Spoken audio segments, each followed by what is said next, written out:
ফিরে এলাম বিরতির পর। আবারও যে খবরের দিকে নজর রাখবো, কর্মবিরতি প্রত্যাহার করলেন জুনিয়র ডাক্তারেরা। আজ থেকেই তারা কর্মবিরতি প্রত্যাহার করবেন বলে জানিয়ে দিয়েছেন এবং আজ স্বাস্থ্য ভবন চত্বর থেকে অবস্থান প্রত্যাহারও করবেন তারা। পাশাপাশি স্বাস্থ্য ভবন থেকে সিজিও কমপ্লেক্স পর্যন্ত মিছিল করবেন আজকে এবং তারা সিবিআইয়ের বিরুদ্ধে এবার পথে নামছেন এবং শনিবার থেকে জরুরি পরিষেবায় যোগ দেবেন জুনিয়র ডাক্তারেরা। এবং গতকাল সাংবাদিক বৈঠকে জুনিয়র ডাক্তারদের পক্ষ থেকে ঠিক কী বলা হয়েছিল শোনাবো।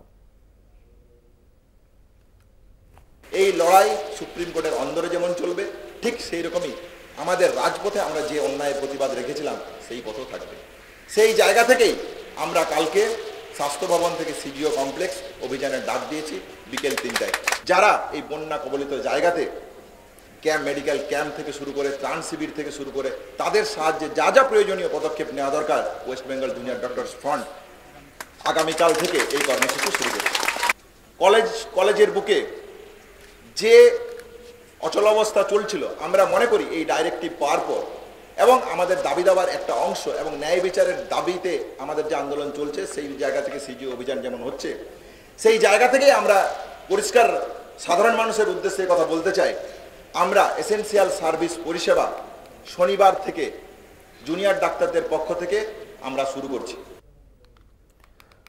আপনারা শুনলেন, কর্মবিরতি প্রত্যাহারের কথা বললেন জুনিয়র ডাক্তারেরা। পাশাপাশি আজ স্বাস্থ্য ভবন চত্বর থেকে অবস্থান প্রত্যাহারের কথাও তারা বলেছেন। স্বাস্থ্য ভবন থেকে সিজিও কমপ্লেক্স পর্যন্ত আজ বেলা 3টের সময় তাদের মিছিল রয়েছে, প্রতিবাদ মিছিলে তারা সামিল হবেন এবং সেই মিছিলে সাধারণ মানুষদেরও আসতে বলেছেন তারা।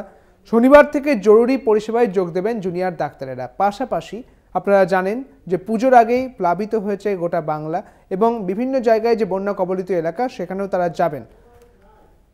আমাদের সঙ্গে এই মুহূর্তে রয়েছেন কংগ্রেসের মুখপাত্র সৌম্য এইচ রায়। আপনাকে কলকাতা টিভিতে স্বাগত জানাই। আমি সুদীপ্ত রয়েছে আপনার সঙ্গে। আর আজকেই তারা জুনিয়র ডাক্তারেরা বেলা 3টের সময় স্বাস্থ্য ভবন থেকে সিজিও কমপ্লেক্স পর্যন্ত তারা মিছিল করবেন, তারা প্রতিবাদ জানাবেন। কিভাবে দেখছেন বিষয়টি? তোদের এই আন্দোলনের সর্বতোভাবে সমর্থন করি। তাদের নৈতিকতা, তাদের যে নীতিগতভাবে আন্দোলন করছেন তাকে আমরা সমর্থন করেছি পশ্চিমবঙ্গ প্রদেশ কংগ্রেসের তরফ থেকে। আমরা তাদের দাবি দাওয়া যেটা মিটেছে বা তারা মনে করেছেন কাজে যোগ দেবেন, তাতে আমরা স্বাগত জানাচ্ছি। এবং আজকে যেটা ওরা আন্দোলন করছেন সেটা হচ্ছে নির্যাতিতার বিরুদ্ধে যারা এই কাজ করেছেন তাদের যাতে দ্রুত শাস্তি হয়, আইডেন্টিফাইড হয়।